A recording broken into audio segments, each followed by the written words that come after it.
ভারী হবেন, বক্তব্য রাখছেন শেখ তানভীর ভারী হবেন। ভাই সরে যাও না কেন? আউযুবিল্লাহি মিনাশ শাইতানির রাজিম, বিসমিল্লাহির রহমানির রহিম। আজকে এই নৈহাটি বাজার, ডাইনে শ্রীরামপুর, বায়ে নেহালপুর এবং এই সোজাচুর নৈহাটি, এই তিনটি এলাকার সংযোগস্থল। এই বাজারে যারা উপস্থিত হয়েছেন সবাইকে আমি আমার অন্তঃস্থল থেকে, এবং যিনি ধানের শীষের প্রার্থী আজিজুল বাড়ি হেলাল, যিনি আপনাদের সেবক হতে চান, তার পক্ষ থেকে সকলকে আন্তরিক শুভেচ্ছা ও অভিনন্দন জানাচ্ছি। আজকে আমরা যে এখানে দাঁড়িয়ে আছি, এটি কার রহমত? কার রহমত আমরা এখানে দাঁড়িয়ে আছি? আল্লাহ রাব্বুল আলামিনের রহমত। এই পৃথিবীর মালিক কে? এই জমিনের মালিক কে? তাহলে আজকে যারা বিভিন্ন জায়গায় জান্নাত জাহান্নাম বিক্রি করে তারা কারা? আল্লাহ রাব্বুল আলামিন সূরা কাহাফে বলেছেন যে তিনি মানুষকে পৃথিবীতে পাঠিয়েছেন তাদের বিভিন্ন পরীক্ষা করার জন্য। তিনি কাকে জান্নাত দিবেন, কাকে জাহান্নাম দেবেন সেটি পরীক্ষা করার জন্য। এবং আল্লাহ রাব্বুল আলামিন বলেছেন যে আমার সাথে কাউকে তুলনা করে না, কারণ আমার সাথে তুলনা আমি কাউকে পছন্দ করি না। তাহলে যে জিনিস আল্লাহ দেওয়ার মালিক, সেই জিনিসকে মানুষ দিতে পারে?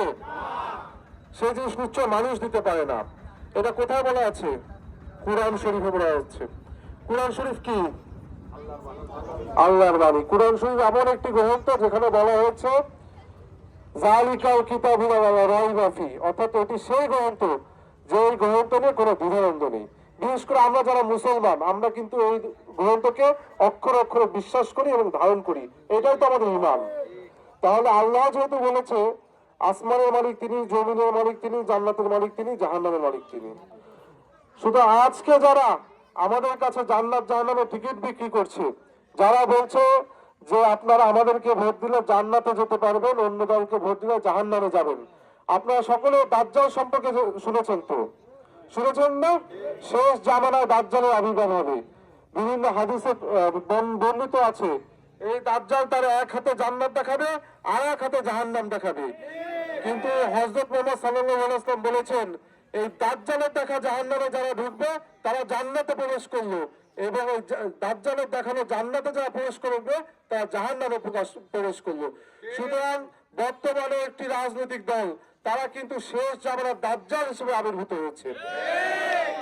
সুতরাং আপনারা সকলে যেহেতু আল্লাহর শিরক পছন্দ করেন না, যারা বলবে জান্নাতে যারা যারা তাদেরকে ভোট দিলে তাদেরকে প্রত্যাখ্যান করতে হবে। কোন ধর্ম কি একে অপরের বিরুদ্ধে খেপিয়ে দিতে পারে? ধর্ম সবসময় শান্তির বাণী দেয়, সেটা যে ধর্ম হোক, মুসলমান ধর্ম, হিন্দু ধর্ম, খ্রিস্টান ধর্ম, প্রত্যেক ধর্ম কিন্তু শান্তির কথা বলে। কিন্তু আপনারা দেখেছেন গতকালকে আমরা একটি বক্তব্য দেখলাম এই জামাতের মহাসচিব সেক্রেটারি গোলাম পরোয়ার। আপনারা সকলে জানেন আমাদের মুসলমান আমরা যারা ইসলামী ধর্মে বিশ্বাস করি, দাড়ি টুপি অত্যন্ত আমাদের কিন্তু একটি আবেগের জায়গা। এই দাড়ি টুপিকে ব্যবহার করে জামাত ইসলামীর যে মহাসচিব তিনি বলছেন দেশে মানুষ 18 কোটি, বিএনপি নাকি 50 কোটি ফ্যামিলি কার্ড দেবে। এটা কিন্তু বিএনপি কোথাও বলেনি। তারেক রহমান বলেছে 18 কোটি মানুষ, 50 লাখ পরিবারকে প্রাথমিকভাবে ফ্যামিলি কার্ড দেওয়া হবে। অর্থাৎ এই যে দাড়ি ব্যবহার করে, টুপি ব্যবহার করে একজন মানুষ কিভাবে মিথ্যা কথা বলে, মিথ্যাবাদীর শাস্তি সম্পর্কে আমরা সকলে জানি। আজ থেকে গত কয়েকদিন আগে টেকনাফ থানার ওসির সাথে আমার কথা হচ্ছিল, তো তিনি বলছিলেন মামা আমার খুব খারাপ লাগে, তিনি 5 ওয়াক্ত নামাজ পড়ে বলতেছে আমার খুব খারাপ লাগে, এইখানে বেশিরভাগ যারা ইয়াবা ব্যবসায়ীদেরকে আমরা ধরি বেশিরভাগ ইচ্ছা করে দাড়ি আর টুপি ধারণ করে যাতে মানুষ তাদেরকে ধরতে না পারে, প্রশাসন যারা তাদেরকে ধরতে না পারে। সুতরাং এই যে আমাদের মুসলমানদের যে আবেগের জায়গা দাড়ি টুপি, এই দাড়ি টুপিকে ব্যবহার করে একদল ধর্ম ব্যবসায়ী কিন্তু এই রাজপথে নেমেছে তাদের ব্যক্তিগত স্বার্থ রক্ষার জন্য। কোন দাড়ি টুপি পরা কোন ব্যক্তিগত ভাবে যারা ইসলামী ঈমান রয়েছে তা কি কখনো খারাপ কাজ করতে পারে? তাহলে গতকালকের আগের দিন লক্ষ্মীপুরে দাঁড়িপাল্লার যে ভোটের সিল, এই জাল সিল সহ 2 জন জামাতের কর্মী ধরা পড়েছে, আপনারা প্রত্যেকে দেখেছেন পেপার পত্রিকায়। সুতরাং এই যে যারা ফ্যাসিবাদী আমলে আপনারা কেউ ভোট দিতে পারেননি, 2018 সালের এই নির্বাচনে আজিজুল বাড়ি হেলালের সাথে আমরা যখন বিভিন্ন জায়গায় প্রচারণা করতে গিয়েছি, বারংবার বিভিন্ন জায়গায় হামলার শিকার হয়েছি।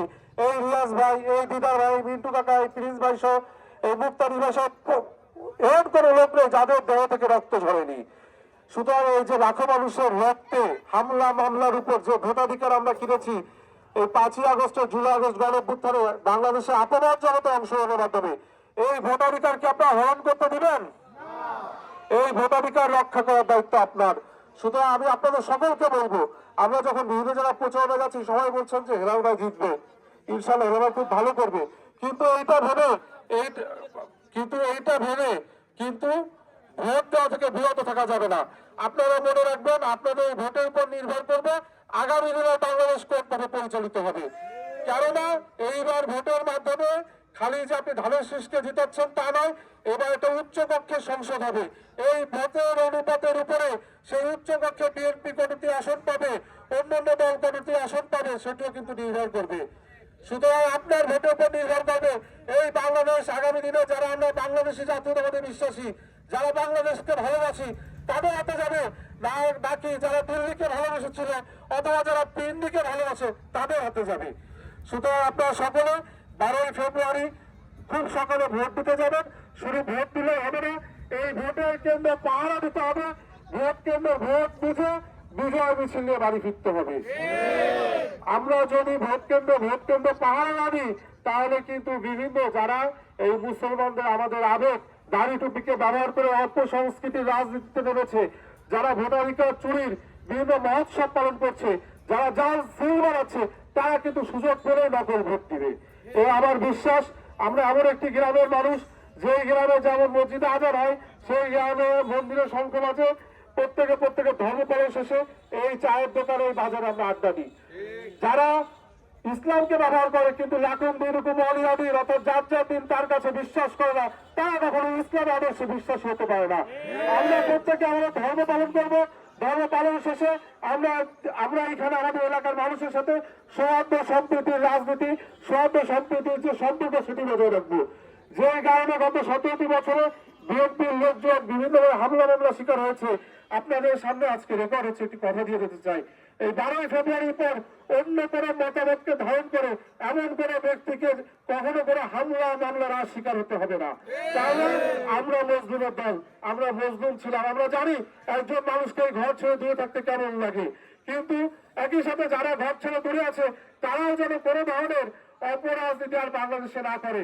আপনারা গ্রামবাসী আছেন, প্রত্যেকের পরিবার পরিজনে বিভিন্ন ধরনের বিভিন্ন রাজনৈতিক দলের লোকজন থাকে, আপনারা প্রত্যেকের কাছে পৌঁছে দেবেন এই গ্রামে আমরা সৌহার্দ্য সম্প্রীতি শান্তিপূর্ণভাবে বসবাস করব।